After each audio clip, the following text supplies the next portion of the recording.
Centre எடுக்கிட்டு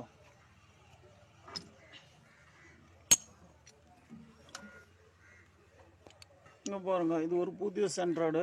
இது export கம்பெனிலேருந்து இது பண்ணுறதுக்கு எக்ஸ்போர்ட் போகிறது தான். இப்போ மாடு சென்ட்ராய்டு மாடு பாருங்க, இங்கே வந்து கொடுத்துருக்காங்க. இது வட்டம் போலவே இருக்கும். ஆனால் இதுக்கு வந்து கூர்ப்பு இருக்கிறதுனால இது வெளியே சிக்க முடியாது. அதனால இங்கே கொடுத்துருக்காங்க. இங்கே பாருங்கள், இது உள்ள போகுது மாடு. இப்போ மாட்டுற பாருங்க. அதுக்குன்னு தனியாக நீங்கள் இது மாதிரி ஒரு பால் வாங்கிக்கணும். இதுக்கு செட்டாக ஒரு மேய்க்கணும். இதை இழுத்து பிடிச்சி இப்படி போட்டுருங்க பாருங்கள்.